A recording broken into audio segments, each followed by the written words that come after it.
Morning guys, Moon here. Today I want to showcase two attacks that make this character infinitely much more tanky and they are quite fun.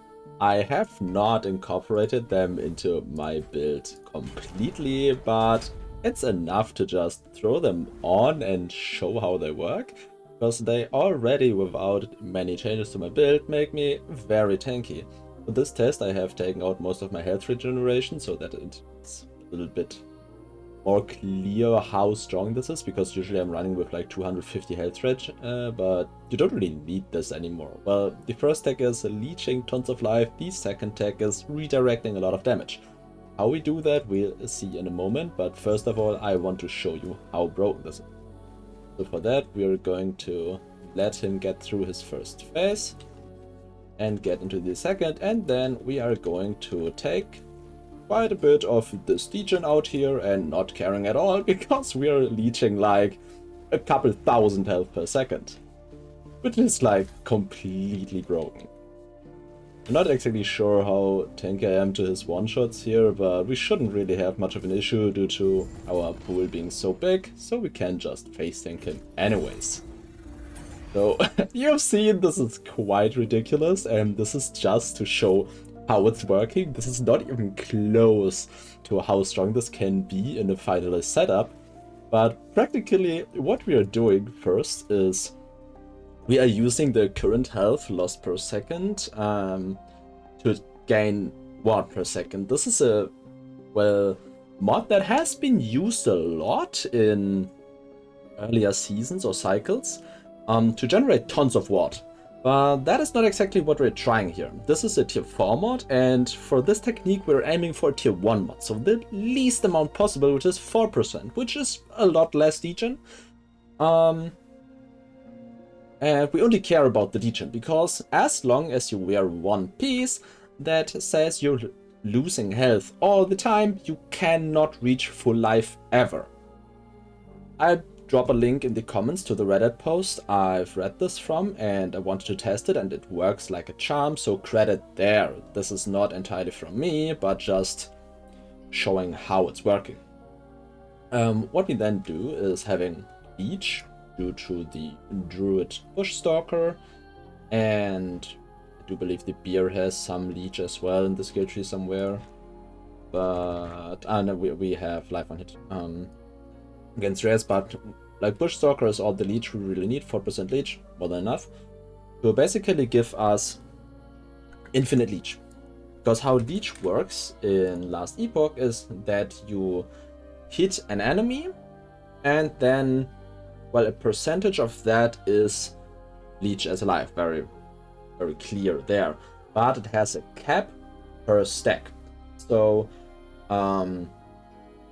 when we hit, I do believe it's 20% or something, I haven't figured out the numbers exactly, but it's not so important, because the idea is that there's a cap to leech and you can only leech so much per stack, but we are hitting a lot, so we can build up tons of stacks very quickly, like 100, 120, maybe even more stacks of leech, and all of these just fill up our life pool. The problem with leech is that when you reach full life, all of these stacks vanish. So basically they're just gone, and at the moment you lose health again, you will have to build these stacks from 0 again up. Thing is, some people know from Path of Exile the Slayer. The Slayer has a mechanic that is named Overleech. Overleech says that your life leech stacks are not removed at full life, and well, then when you lose life, they instantly apply again and you leech back up. This is exactly what is happening here. We never reach full life due to the Exile mod saying we constantly lose health, so the leech stacks never are depleted. This is just insanely strong and basically removes all the need for regen or other sources of regeneration, because you just leech so much with this build due to the sheer amount of hits you get from the storm bolts. I have not put the entire thing into test yet for clearing. For example, we don't know if we get enough hits out, because the enemies just die so quickly and don't have as much health as the boss, because you can leech way more health from a boss because here if a target takes more damage than has health, remaining excess will not be used to calculate Leech. So when an enemy only has 200 health and we hit it for 4.5 million, only these 200 health will be used for calculating our Leech. So we just can't leech as much off of monsters compared to bosses. But that's pretty much the first tag we're using to get this tanky.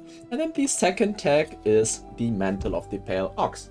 Well, the Mantle of the Pale Ox is a quite interesting new item that redirects up to 24% damage to a highest health minion. So basically what this says is this is a 25%, or about 25% more multiplier to your defense, because you're just pretty much taking 24% less damage. The problem is we are not a minion build, so we don't really have a minion to redirect this damage to. However, a very interesting thing about this is no more than 75% of damage can be redirected. Doesn't matter here because it's only 24%, and a minion can have any amount of damage redirected to it, even if it would leave it below 0 health. This stat has no effect while you have no minion, downed and undamaged minion are ignored. So when we summon a minion that doesn't have a lot of health, we still can redirect a very big hit onto it, or a degen or whatever, because this is not tied to hits. And we can summon, well, Thorn Totem. These are okay-ish tanky because they gain 600 health per level and 700 health due to our attunement. And also, minions do take less damage, I do think. Don't have the numbers here right now, so I don't want to spell out misinformation. Just I do think minions also do take a lot less damage in general. Which means that we can summon a totem that is fairly durable when we are taking damage. But this is very annoying and we don't want to summon minions all the time, so we are using the second combined tag, which is the Ornate Item mod chance to summon a Thorn Totem on hit. Remember, we are doing over 30 hits per second, sometimes up to 60 hits per second. So, well, we are spawning these totems all the time, which is crazy because, well, it doesn't matter. We can have a limit of 2 totems, so one totem might die from overkill hit, and then the next totem will be respawned instantly. These two tags combined just give you, well, a very, very high hit pool, because the Mantle of the Pale Ox also does have a lot of increased health for you and your minions. And I did also put a tier 7 health mod on it, so we are at 4k health here. With my normal setup, I'm at 3k. And later I want to transition into Pale Ox, but I do have to do some other gear changes. Gear changes, have to get a new helmet and stuff like that.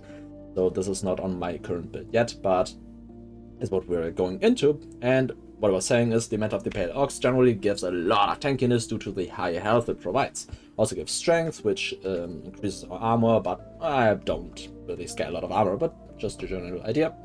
So this is just very, very strong. If you have any questions about this tag or want to give ideas for another tag or a different application, feel free to drop it down in the comments. Let me know. And yeah, if this was helpful, feel free to like and subscribe, and see you in the next one.